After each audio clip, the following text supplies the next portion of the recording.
Et c'est le temps de motema pour les bibos ali ebele liboso ya ba poste téléviseur na bino pour na kolanda émission ezui na yango bande ko balandi émission ezui na pesibile mbote bisika nyoso ezwa mibino petika ete kimia nzambe tata inge o mabota mabino tokofungola basango ya mokolo malelo na lisikulu ya mboka Vital Kamerhe wakene boko musa na Côte d'Ivoire pe tokolobela mai oyo makoleka na République démocratique du Congo. Bande kolanga ibo s'abonner massivement à la chaîne de Libération, vous allez décider, vous partagez mes émissions, vous likez, vous avez des commentaires, vous avez des pages, le lien mon mère de Bruno en Autriche à Salaka, Pelik Makanaki prisonnier de Jésus toujours en Autriche. Tika Zambé à Pambola Bakongo Mani, après ça pena makasi était tout les mapo était tout bungela ekolo abiso pour mai o mako le kalekolo abiso ezali penza malamu mingi te. Nyango ya bo penza to kuta la mama elikambola biso tika était la pesa pe balandi minene ya océan du Congo mbote pe ba oyo ba ko tika te ko sambela pe ko bondela pe ko luka voisin moyen pour ko sunga pe océan katika na santé na epesa li penza malamu mingi te matondo bakomela bongo équipe pour la tena États-Unis d'Amérique pe pour la nité manana na ko nyado ngai matondo pe na yo yanga mokonzi na Angleterre na mboka ya Clovis Tamutunga pe le grand professeur Achille Mave na mulunga na Mireille Mave to le kana mo akubenga na mwana mama Zambe ale kapela ko pambola ba missionnaire na plus 32 na mboka nita babe ifo ko moto pe bakoka lumumba. Merci encore une fois qu'il a mais tu dois le toquer tout banca de compte boucler le kondo FMP 4 na Akene pasteur Willy na Mo Carmel na Akene Zambe a pambola yo mama la chabia mama sociale Zambe azala bela mama ya moto mojali zimamite Big Daniel Ngenda na mosila bala na Londres Zambe le kana ko pambola penza papa Nangai Alfred de la maman Clarisse na mboka ya joli ki na Canada pe li pasala na université ante live ba maman toutes les masalama lekuma na ba mizima na ngai mama jawa vraiment yako uti boko boko filande ko la yokasi to ko yoka na malamu te Nzambe azala pe abondisa mitema ya libota ezali boko molela pe la ba ibaso balanda ka biso pe soki ba ko feli Nzambe pe azana bango lolinge moko directeur na biso Pape Joye wa uti boko fela papa kulu na ye na kombo ya Didier Mungomba na famille Mungomba liso bakolela yaya ekiwa Nzambi yaya ya bana ebele Nzambe penza azala abatela mwasi na yena bana pe famille na ye pe balinga me pe bayeba na bako baso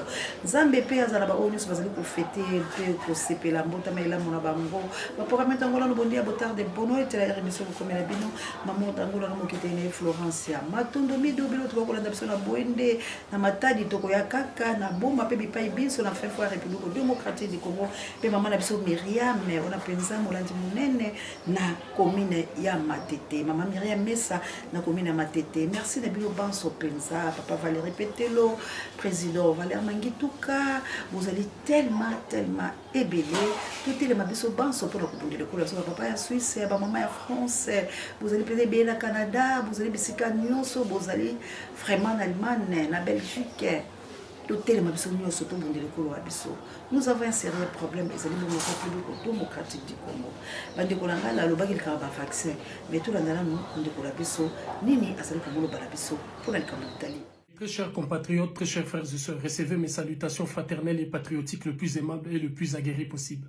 Si l'histoire est un éternel recommencement, c'est parce qu'il y a de ceux qui ne tirent jamais les leçons de l'histoire. La République démocratique du Congo est tombée à plus d'une fois. Le Congo est tombé, le peuple du Congo est tombé. Rappelez-vous encore, lorsqu'ils ont voulu exterminer le peuple du Congo par la maladie en inoculant à une grande partie de notre peuple la maladie du sommeil venue par le truchement de la mouche tétée. C'est même là, en créant une sorte de vaccin pour justement stopper la mouche tétée, vont donner naissance à ce qu'on a appelé la poliomyélite. Et ainsi de suite au sida, à la pandémie d'Ebola, justement pour exterminer la population du Congo. Le gouvernement européen se sont réunis à Bruxelles. Bruxelles, capitale de l'Europe, capitale politique, capitale militaire et capitale criminelle de l'Europe. Ils se sont réunis justement au chevet du Congo. Parce que se réunir à Bruxelles, c'est pour viser le Congo. Tout est fait et tout sera fait justement pour anéantir le Congo. Au moment où je parle, le loup est dans la bergerie. Bill Gates a choisi véritablement de combattre le peuple du Congo, a choisi bien évidemment de rendre le peuple du Congo dépendant et a choisi de continuer cette politique d'extermination et de réduire drastiquement la population congolaise et la population noire de partout. Mes chers compatriotes, il y a eu une campagne dangereuse de vaccination qui a été lancée en République démocratique du Congo justement contre ce qu'ils ont appelé la variole du singe. Rappelez-vous, je vous disais, la Lomédine est venue dans cet état d'esprit pour lutter contre une maladie du sommeil. Mais les conséquences, on en connaît. Mes chers compatriotes, c'est pourquoi je lance cette vidéo en lançant un appel solennel à celles et ceux qui présentent en République démocratique du Congo, à toutes les mamans, à tous les papas et à tous les jeunes de partout où vous êtes, de refuser catégoriquement cette campagne de vaccination déclenchée par ces conglomérats justement de ces lobbies multinationaux et de cette oligarchie qui rêvent d'une seule chose, nous répandre le Congo, diriger toutes les ressources du Congo et la condition sine qua non, c'est de réduire drastiquement la population congolaise. Mes chers compatriotes, refusons catégoriquement la campagne de vaccination qui vient d'être lancée par Bill Gates. Aucun pays de la Terre, aucun pays du monde n'a subitement levé l'équivoque que la vaccination a été le seul moyen et le seul recours pour justement combattre cette maladie ou cette pandémie, ces virus, j'allais dire, de la variole du singe. Mais subitement, l'Union européenne s'est réunie. Le lendemain, c'est la République démocratique du Congo qui reçoit de l'eau de l'Union européenne. Pourquoi seulement le Congo? Le Congo est en train de sombrer dans un chaos indescriptible. Les pays européens et occidentaux se sont réunis justement pour imposer à ces pays une guerre interminable. Depuis la volonté ô combien véritable du peuple du Congo, qui, par son porte-parole, Patrice Emery Lumumba, veut porter ses aspirations profondes d'être souverain et d'user justement de son droit de l'autodétermination. Tout le monde s'en souviendra de cette lutte ô combien noble menée par Kimbangu pour conduire le peuple du Congo vers la souveraineté spirituelle. Tout le monde s'en souviendra de cette volonté ô combien inébranlable de restaurer la dignité de l'homme noir, de la femme noire en partant du Congo par Kimpa Vita, laquelle a mené un combat contre toutes ces théories bidons, menées justement et diffusées ou distillées d'ici et là par l'homme venu de l'Europe et de l'Occident. Mes chers compatriotes, il y a une volonté aujourd'hui ferme de détruire systématiquement ce qui constitue le moteur de l'Afrique. Ces pays qui permettra justement au peuple noir de partout de l'Afrique de voler de ses propres ailes. Alors il faut tout faire pour empêcher le Congo d'être stable. Il faut tout faire pour empêcher le Congo de vivre un semblant de paix. À chaque fois, il faut tourmenter ces peuples et il faut rendre ces pays et ces peuples dépendants. Raison pourquoi Bill Gates et ses amis viennent de déclencher encore une campagne de vaccination réunie à Bruxelles et automatiquement les produits sont arrivés à Kinshasa. Je vous appelle toutes et tous de refuser catégoriquement cette campagne de vaccination lancée par cette oligarchie internationale qui ne rêve que d'une seule chose, nous exterminer et contrôler nos richesses. Papa, maman, boya mangwele. Tata, mama, boya mangwele. Tata, mwasi, mama, leki, noko, yaya, kotinda, mwana, te na mangwele. Bo boya, to boya, bisonyo, so mangwele. Parce que le Congo, oh, bazo lukababuma, barokota na banzela, nyoso pona kwa affaiblir et neutraliser le peuple du Congo. Unité, dignité, courage. Pour moi, matondo la bilo banso la banze te bolandi la bokebi. Pour la nini ba koluka makambo nyonso mama Eugénie Manga. Pour la nini ba koluka kosala biso mabe mama bonheur. Natina ete bokolanda yango malamu. Po ete bolanda yango pe na bokebi. Po ete biso nyonso penze sengelaki to sombite la makanisa biso mikolo na mikolo esika moko. To bundele kola biso ya solo ndeko la ngai to kotika na kozala moto ali 100% malamu te. Pambate moto akozala malamu koleka mama Célestine nzamba pambola yo. Moto na France, moto akozala malamu koleka mama Célestine na ngai. Ezai mobele nzambe. Biso banso papa Michael to ali bomba sumuki. Biso banso to ali bokola ba limite na biso. Biso banso lolenge tozali awa moto na mutani na libango pe apisiko asukeli mama de la Suisse. Mama na Jolie Botele, mama Samuel mabolongo toujours, mama Pierrette na ngai. Nzamba lekala ko pambola bilo mama Odette waku. Vraiment na kobenga pona yeba kaka situation so to pe ko tumisa mais soki to ko telema tango to yoki mo likamuke to bikabu ya yaka to telema to bondele kolo ya biso to ko sila bande kolanga to ko sila na una moni mboka ya lolengo te Congo nyoso ezali malade na kati ya République démocratique du Congo eloko moko o etikali ya malonge ezali te soki to ko pema bozali kama na nzambe likola babo mo na biso kasi soki nzambe lo bezo ba pema na biso to ko kufa lokola banyama pambate misala mialité les foute ya malonga ezalité mai to ko mele malamu te pe matoko bika ya tongo botango to lamuki boye to ko aspirer to ko respirer bobele mbindo la mbindo banzela yalité to ko kanga mesika moko ko to loko bima bobele nzela moko e kusala passe kasi misolo misangi te poete ba bongisela biso Congo misolo mizangi te pamba te soki Congo zaki na misolo te tokoliki ete mwana mboka Félix Antoine Tshilombo akozana misolobo etela libota liaye bakosala ba délire obile bolobaka lokota li falanso libota liaye kosala te Tshilombo bobele ye bobele libota liaye bobele entourage na eta la modèle lelo nazali koyebisa bino na ntongo moye etuluku ya bato bayelinga etuluku ya bato loko kantu malamu te bayelinga na likambo ya kolela ya phénomène kuluna insécurité baye kutu balobi en tout cas penza likambo oyo epesi biso pasi boni ministre na biso ya justice aye kobimisa biso ka bakuluna pe insécurité ezomi na mboka bomoni lolenge babongolaka misala ya moto na mabe pamba te ndeko nayebi ete nakolika etumba na ye akokai kosala makambo oyo te ya bololenge oyo te pamba te esalaki na mayele na ye mpe etumba abundaki ayeba nakobimisa classe nini catégorie nini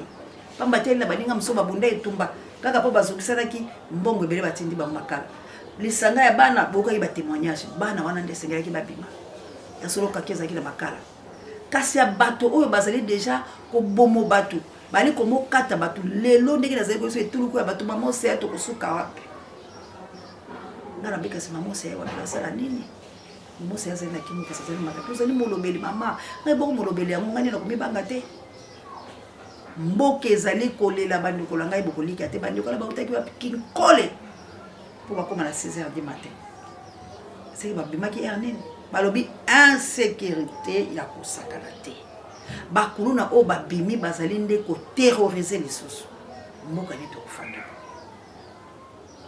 mboka nini tokufanda boye bokolika mpe ndeko asemboli bino na molai likambo etali bavaccin effectivement bavaccin bandi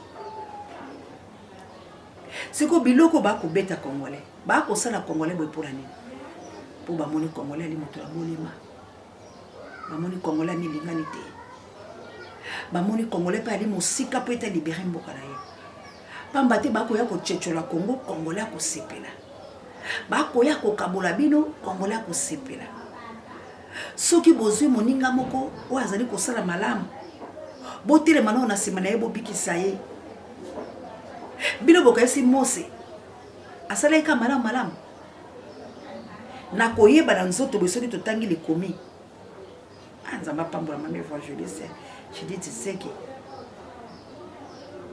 mijuka ndolo nzambe azala na yo topusa nano makanisa ya biso na likambo na nzambe bandeko nanga mose asalaki mbeba te na molimo me na likomi mose asalaki mbeba mpo soki tomatela liloba ya mose ya molimo mpo totalisaki mose ali nani okomona ete mose asalaki mbeba te mose asukaki nde kosuka na esika na ye kasi na bokabwanya likambo nyonso esengeli ezala na valeur nango to mpe moboko eloko oyo otalisala bato ntina nini tokabolinga na kabuya mpo kokabola kaka ya bolingo ezalaka te soki ya liwa te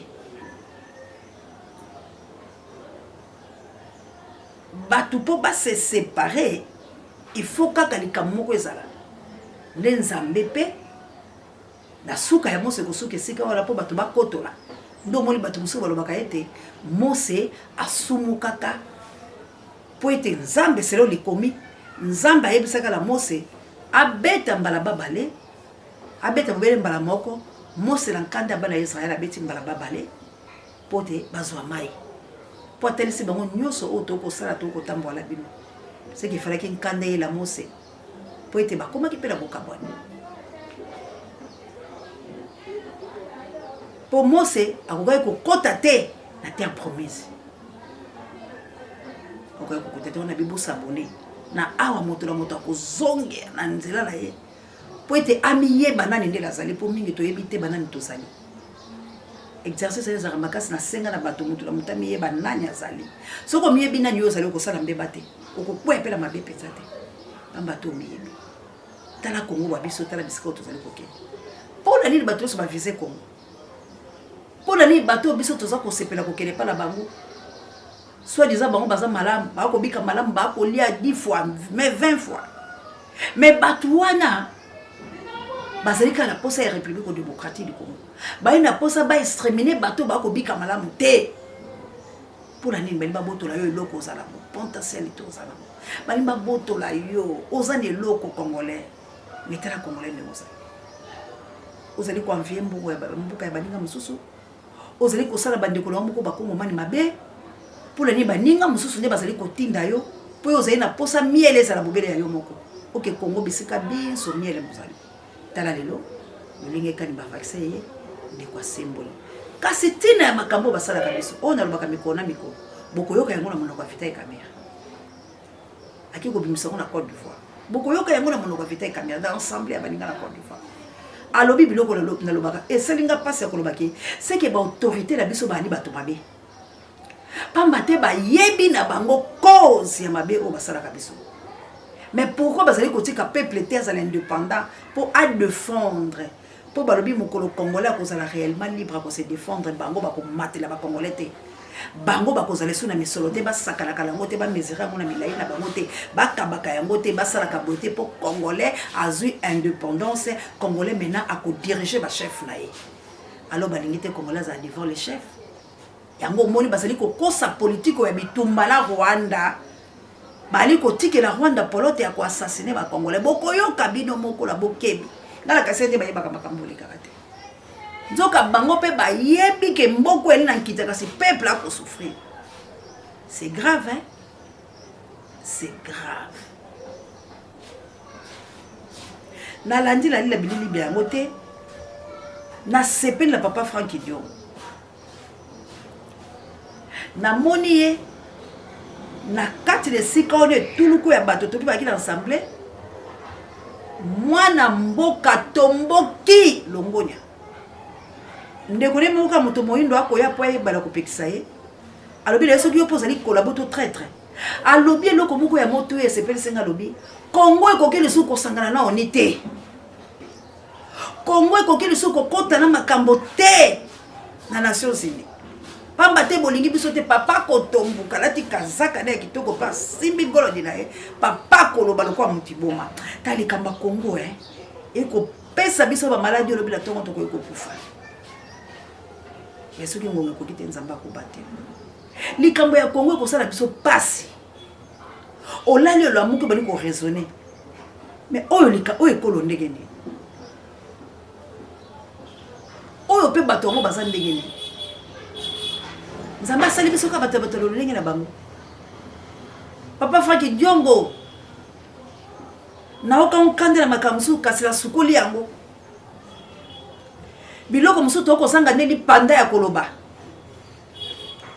mpo soki olobi makasi bakotyola boloko bokoloba malamu ndenge nini intimidation ya lolenge ba soki olingi oloba babalakisi mondoki soki olingi oloba boye tokoviole yo soki olingi oloba boye tokoboma yo moto mpe amibangisi nzoto na ye mais papa Frank Diongo tomboki alobi Congo bakoyangana lisusu te koma bino likamba Congo bokotala yango lokwa bokotala te ndenge ni bo atombi pe tata musungumba ngumana ba veste ileka wana nya ko simba biso ko za traître keba pembe na ngate keba na zoye biso pe papa la eboso moto ako ganga la makambo aza ko mone ko sala mate ako yoka pasi lelo bango ba ko nyoko bali ba parents ba ko mikolo esengeli te ba bika malamu na mboka na bango ekolo na bango so di panda yo lingi ko yako ika ye bumbo mwalo bate ona ko mola biso kasi bolanda bino moko maye oyo Vital Kamerhe akene ko la Côte d'Ivoire kabuya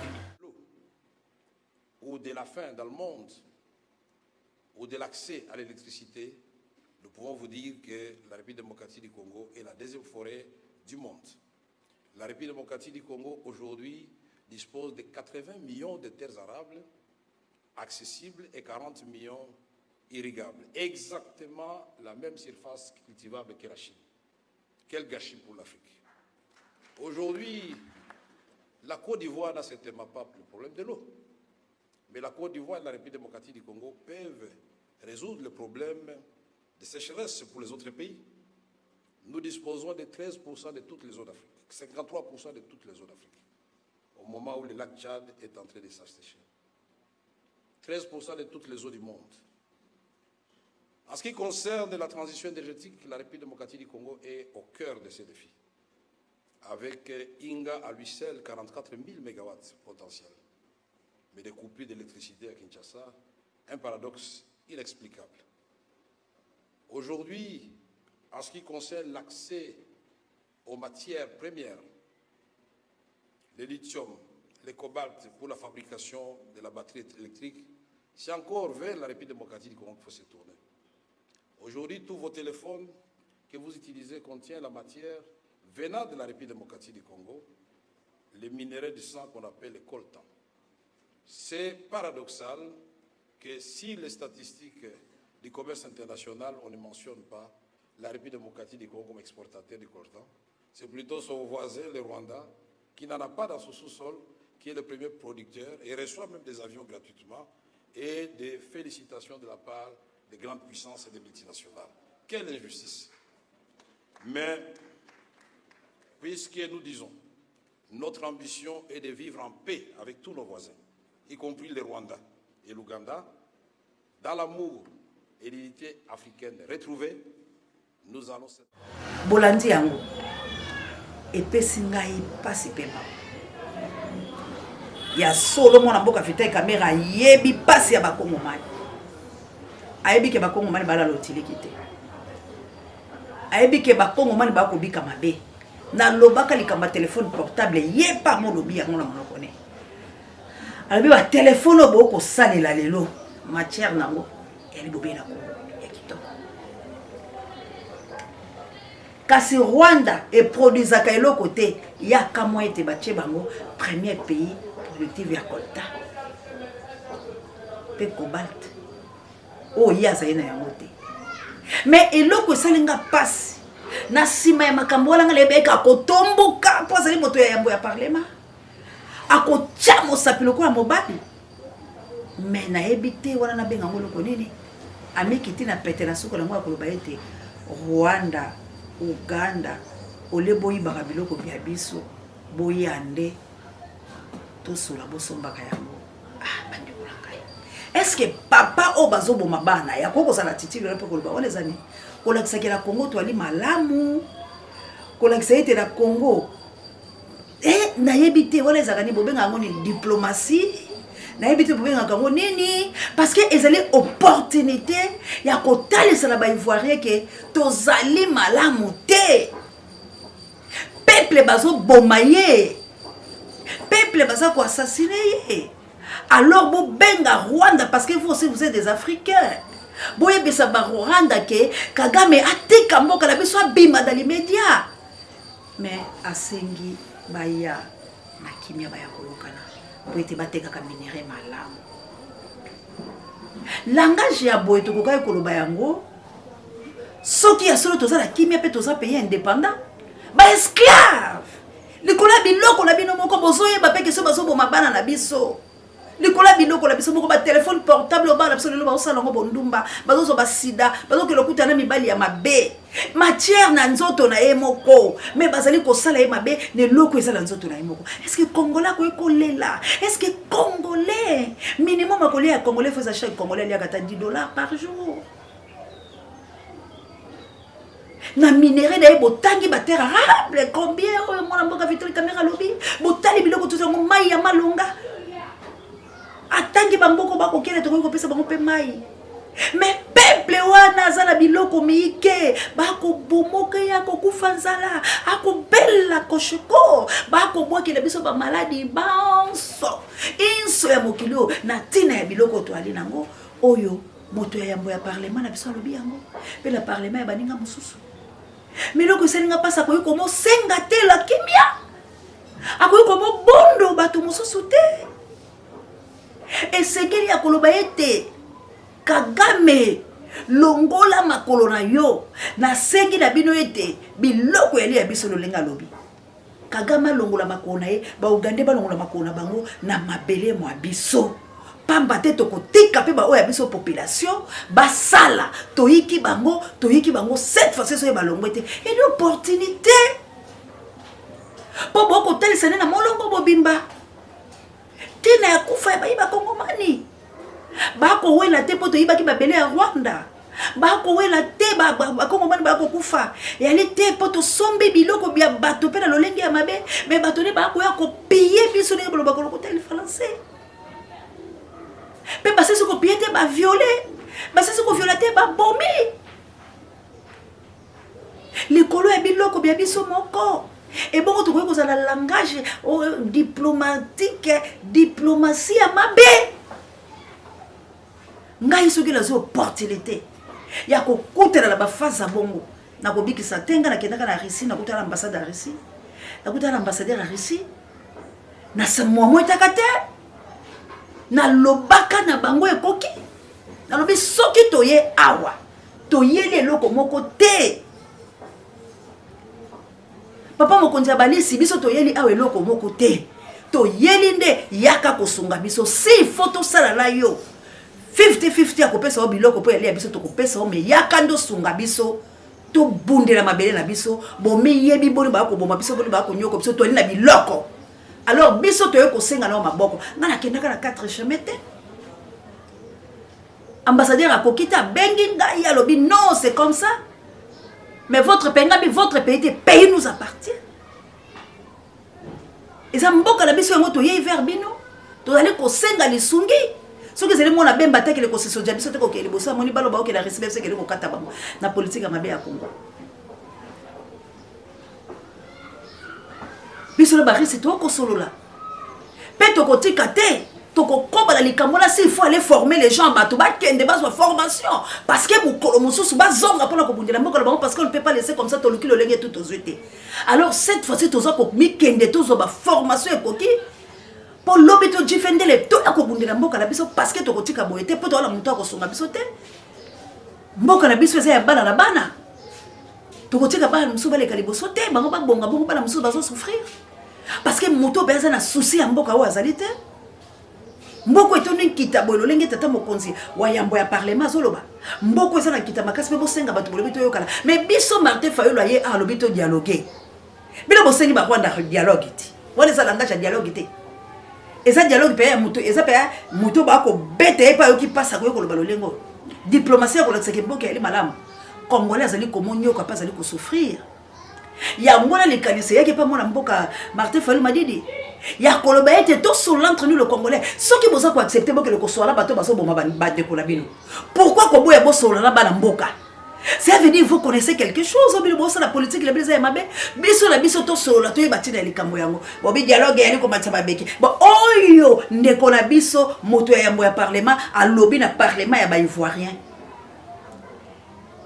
asoki sila kolobani tout sur la porte, tout kabola kabilo biloko za biso kokota la fenêtre te kota la porte. Qui dit quoi? Les solotes. Tika koyiba biloko la biso. Yaka soko za la posa biso to tekela yo. Parce que biloko za yo te. Langage na to développeur mbo to analyser parce que biso to ba analyste politique. Soko la bila mutu na lingi te na mwana nga kokota la fenêtre te kota la porte zo bengeni. Yaka lokola moto ko se présenter. Mais soko bise mukona ko mono na mwana nga mutu abizaka la mwana nga.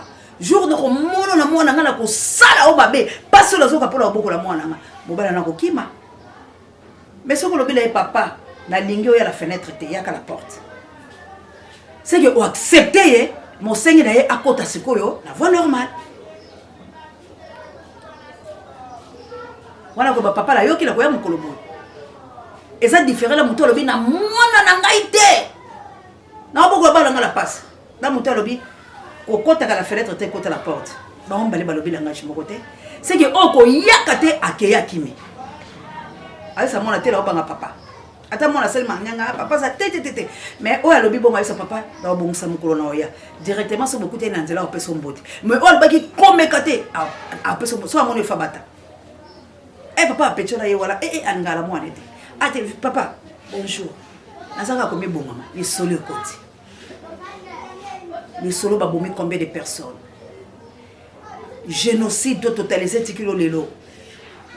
Bato bakufi combien au Rwandais babomi? Babomi biso pourquoi tu habité? Lelo miniembo combien des années na mboka ya Rwandais? Miniembo lelo. Eza mboko zo contenir ba minerai pe malonga. Lelo to contrôlera miniembo était. Drapeau monsieur Flora kala miniembo za ba congolais te. Lelo la bunagana na la Sarabino. Combien des années? Bamboka la biso mike ba ituri ba fizi ba manono ba nini bamboke belé. Alors aujourd'hui bandanga bazoya kula ba M23 bandanga balali bazoya la bona bulueke pour la koya kokota. Alors ta la place to comme si bala biso kabuya to si sala biso. Ta la bala la kolela la bango. tala makambo ba l'homme puissant to komi na biso na suka pamba te to yebisa na bato nini oyo ezali koleka papa Botumbe maboko bengela biso l'homme puissant lobala to komi na suka likambo yango poto eba nini peza ezali koleka tela biso video ya bala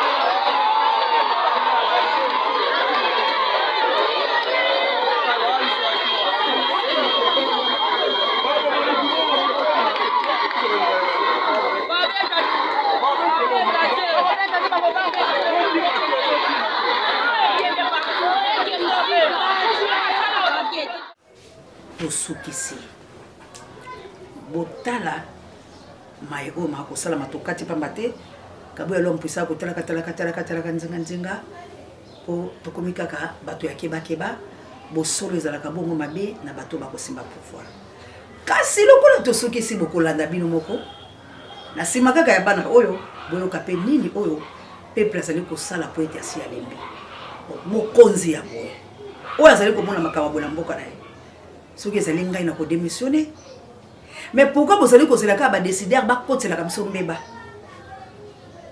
po ete lelo pe mona mboka Félix Antoine Tshilombo fils avia ba décideur na ye boyoka ni bozali sosute siko poni bozali koleka Congo elelaka botika ka mboka la kati ya passe pe suspense na tango yo moko somona makambo mazali mabe oliko précipiter okele koluka ko changer mobeko li konzi o bile bomonyela ka mobeko li konzi Kabila ya ka changer otelemela biso pe to kotelemela de même de façon ngo telemela ka Kabila parce que yo zalaka la bonzambete oyo telemela ka Kabila take président Kabila beta yo te akanga ote alors lokola bino bolibo comme ça lokola banyama to ko telemela bino ko telemela ya malongi ali yo congolais bongisa misolo pe makambo po ete peuple oyo azala indépendant botika ko impiter biso ba responsabilité ya ko benga biso tongo midi pourquoi biso toza ko lia te biso tozali ko souffrir botika ko pesa ka injonction bino boyena mboko yena lwa mboko yena lwa te mais boya de to sangisa maboko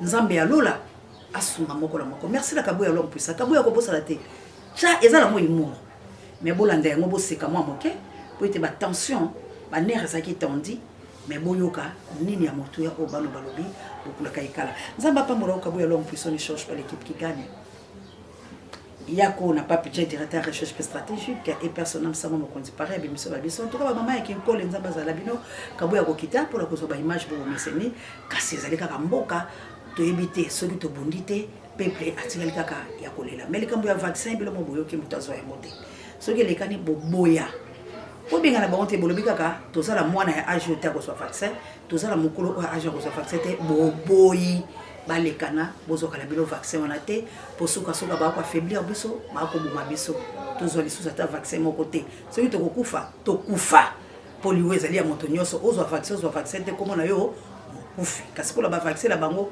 bozwa yango te tika nzambe ya lola apambola bilo nyoso kongo la motema makanisi na biso na lisanga le to kolonga likambo ende ko Giresse to beta mbela to bunda poza mboka na biso matondo na bino banso merci encore une fois na Mardoché champion maboko Botumbe nzambe apambola bino DS bayo oh nabiete tala comment nabiete ngai ndena Kabila le père. Bonjour messieurs.